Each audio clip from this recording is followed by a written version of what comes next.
नमस्कार दोस्तों, ANN global के यूट्यूब मंच पर आप सबका स्वागत है। मैं हूं विनोबा कुमार पटेल।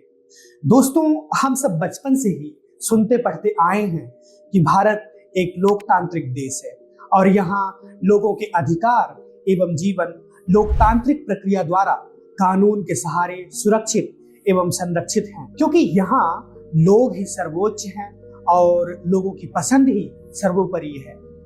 लेकिन आज के नए भारत में लोग ही अलोकतांत्रिक हो गए हैं या फिर लोगों द्वारा चुने गए शासक मनमानी कर रहे हैं या फिर शासकों द्वारा बनाए गए नियम कानून ही लोगों और इसके तंत्र को खत्म कर देना चाहते हैं। ये आप दर्शकों से बेहतर भला कौन बता सकता है। दरअसल प्रधानमंत्री कार्यालय ने लोकसभा सचिवालय को पत्र लिखते हुए आदेशित किया है कि अब से कोई सांसद या मंत्री पीएम केयर्स फंड को लेकर सवाल नहीं पूछ सकता है। प्रधानमंत्री नागरिक राहत सहायता कोष का गठन कोविड महामारी से निपटने के लिए पैसा जुटाने के उद्देश्य से पब्लिक ट्रस्ट के रूप में 27 मार्च 2020 को किया गया था। तब केंद्र सरकार द्वारा इसे सार्वजनिक संपत्ति बताकर भारत सहित दुनिया भर के देशों से फंड जुटाया गया। लेकिन कुछ ही दिनों बाद जब आप जनता ने सूचना के अधिकार के अंतर्गत जानकारी मांगना शुरू किया तो सरकार ने कहा कि पीएम केयर फंड सार्वजनिक संपत्ति नहीं है और इसका गठन केंद्र सरकार द्वारा नहीं किया गया है, इसलिए इसकी जानकारी सूचना के अधिकार के अंतर्गत नहीं प्रदान की जा सकती है। मतलब अब ये बहुत साफ है कि चाहे आप आम नागरिक हैं या फिर मंत्री या नेता हैं, न तो आप सरकार से सवाल पूछ सकते हैं और न ही सूचना मांग सकते हैं।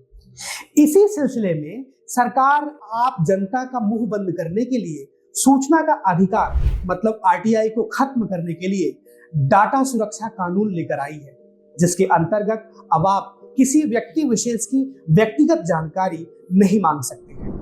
जैसे आपके गांव की सड़क किस ठेकेदार ने बनवाई, आपके गांव की बिजली पानी की व्यवस्था किस अफसर के हवाले है, इत्यादि। इतना ही नहीं, सरकार ने इस कानून में यह व्यवस्था भी दी है कि किसी भी व्यक्ति की जानकारी बिना उसकी पूर्व अनुमति के सार्वजनिक रूप से प्रकाशित या प्रसारित नहीं की जा सकती है।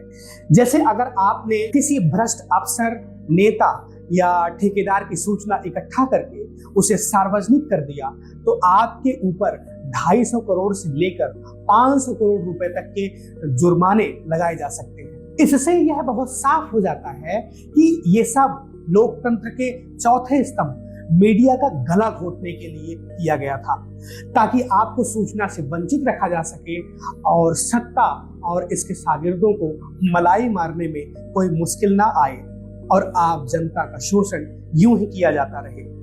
डाटा संरक्षण अधिनियम 2025 में मीडिया को किसी प्रकार की कोई छूट नहीं दी गई है, लेकिन इस कानून की धारा 17 में यह व्यवस्था दी गई है कि सरकार जिस समूह, संगठन या व्यक्ति विशेष को चाहे उसे वो इस कानून से छूट दे सकती है। मतलब सरकार की चापलूसी करने वाले लोग इस कानून से डरने या घबराने की कोई आवश्यकता नहीं है। आपको बता दें कि जिन यूरोपीय देशों, विशेष रूप से केन्या और ब्राजील में डाटा संरक्षण कानून लागू है, वहां मीडिया को इसके प्रावधानों से छूट दी गई है। इस कानून की धारा 36 में यह व्यवस्था दी गई है कि अगर सरकार चाहे तो आपसे आपकी निजी जानकारी मांग सकती है। इतना ही नहीं, सरकार आपके फोन, लैपटॉप की तलाशी भी ले सकती है। तो अब आप इस भ्रम में मत रहिए कि ये आग पत्रकारों या मीडिया घरानों में ही लगी है, बल्कि यह आग कब आपको भी स्वाहा कर देगी, आपको इसकी भनक तक नहीं लग पाएगी। इतना ही नहीं, डाटा संरक्षण कानून के अंतर्गत इसके बोर्ड की स्थापना एवं सदस्यों की नियुक्ति तथा उनके वेतन भत्ते और उन्हें हटाए जाने की शक्ति केंद्र सरकार ने अपने पास ही रखी है, ताकि वह अपने अनुसार कानून का इस्तेमाल कर सके। डाटा संरक्षण कानून के अंतर्गत सूचना के अधिकार को कमजोर तो किया ही गया है, बल्कि पीएम केयर्स फंड के प्रावधानों को इतना लचीला बनाया गया है कि भारत सहित दुनिया भर के देशों से चंदा इकट्ठा किया जा सके। इस फंड को सभी प्रकार के टैक्स से छूट प्रदान की गई थी और इतना ही नहीं, इसके अंतर्गत पीएम केयर्स फंड को एफसीआरए के सभी प्रावधानों से मुक्ति दी गई थी ताकि विदेशों से चंदे के रूप में मनमाफिक पैसों की उगाही की जा सके। इस फंड के अंतर्गत महज 3 दिन में 3000 करोड़ रुपए उगाहे गए और अगले 1 साल में 7000 करोड़ रुपए इकट्ठा किए गए। और तो और कंपनी एक्ट की धारा 7 में संशोधन करके कंपनियों को कहा गया कि वे अपनी सामाजिक जिम्मेदारी मतलब सीएसआर का पैसा भी पीएम केयर फंड में दे सकते हैं।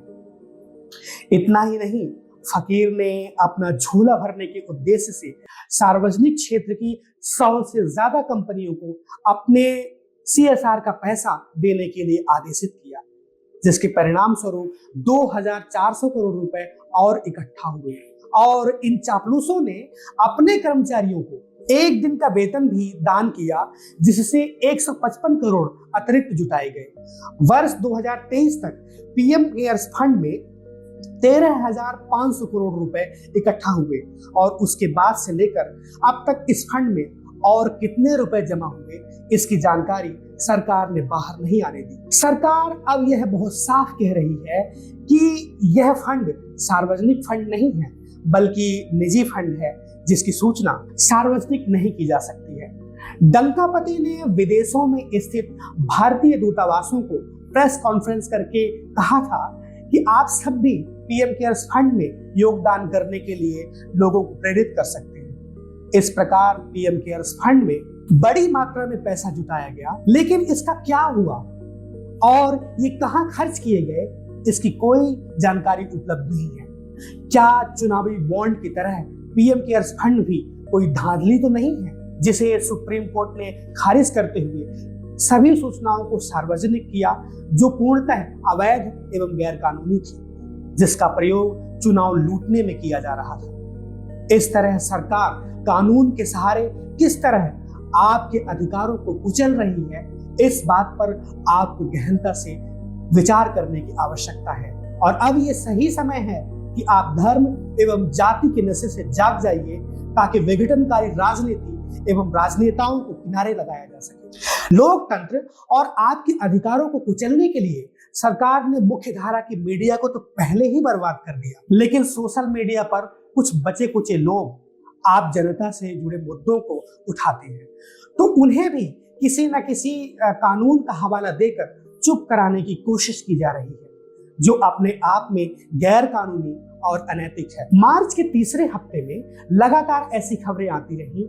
कि सरकार स्वतंत्र पत्रकारों से जुड़े social media account Facebook, YouTube, Instagram इत्यादि को बिना कारण बताए सूचना प्रौद्योगिकी कानून की धारा 69 के अंतर्गत बंद कर रही है, ताकि जनता से जुड़े विषयों की सूचना जनता तक पहुंचने से रोकी जा सके। हटाए गए चैनलों में नेशनल दस्तक, पॉलिटिक्स एवं राजीव निगम का फेसबुक अकाउंट भी शामिल। अब अगर आप आज सरकार से सवाल पूछते हैं, उसकी आलोचना करते हैं या उस पर चुटकुला या मीम बनाते हैं, तो ये सब उसे कतई बर्दाश्त नहीं है। जब स्वतंत्र पत्रकारों ने इस विषय को लेकर अदालत में मामला उठाया, तो सरकार के हाथ पैर फूल गए। तो धीरे धीरे सरकार बंद किए गए चैनलों को अब बहाल कर रही है। सूचना के अधिकार, मीडिया और सोशल मीडिया को छोड़िए, सरकार आप जनता के तंत्र को ही कुचल देना चाहती है, ताकि आप अपने अधिकारों की मांग करने लायक ही न बचे। इस महीने बंगाल में होने जा रहे विधानसभा चुनावों में 27 लाख लोग अपना वोट नहीं डाल सकेंगे। चुनाव आयोग ने गहन मतदाता पुनरीक्षण के अंतर्गत ऐसे तमाम लोगों को घुसपैठिया और विदेशी बताया है, जिनके नाम मतदाता सूची से काट दिए गए हैं। हटाए गए मतदाताओं में भारतीय संविधान के लिए रेखा चित्र बनाने वाले नंदलाल बोस की पौत्र सुप्रबुद्धा सेन और सुप्रीम कोर्ट के वकील गौरव घोष का नाम भी शामिल। इन 27 लाख मतदाताओं को अपीलेट अथॉरिटी के समक्ष अपील करने के लिए महज 2 दिन का समय दिया गया है, जिनमें 9000 से ज्यादा न्यायिक अधिकारी फैसले देने के लिए लगाए गए हैं। सिर्फ 2 दिन में इतनी बड़ी आबादी अपना मामला अथॉरिटी के समक्ष रख पाएगी और सबको न्याय मिल पाएगा, ये असंभव जान पड़ता है। इस गहन पुनरीक्षण में ज्यादातर मुसलमान मतदाताओं के नाम हटाए गए हैं, जिनमें सरकारी कर्मचारी सहित चुनाव संपन्न करवाने में महत्वपूर्ण भूमिका निभाने वाले बीएलओ अधिकारी भी शामिल हैं। कुल मिलाकर बंगाल की एक बड़ी आबादी इस विधानसभा चुनाव में अपने मताधिकारों का प्रयोग नहीं कर पाएगी। इस प्रकार आप अंदाजा लगा सकते हैं कि ये सारी प्रक्रिया चुनाव जीतने के लिए की जा रही है या फिर चुनाव लूटने के लिए की जा रही है। इस तरह धर्म और ध्रुवीकरण की राजनीति आपको निगल जाने के लिए तैयार है। अब आप क्या करेंगे, ये फैसला आपका है। विभिन्न स्रोतों से आपको जागरूक करने के उद्देश्य से जुटाई गई जानकारी समाप्त हो चुकी है, तो आप चाहें तो ताली या थाली बजा सकते हैं। अगर ये नहीं कर सकते तो आप हमारे चैनल को लाइक, शेयर और सब्सक्राइब अवश्य करें। हमें देखने के लिए शुक्रिया।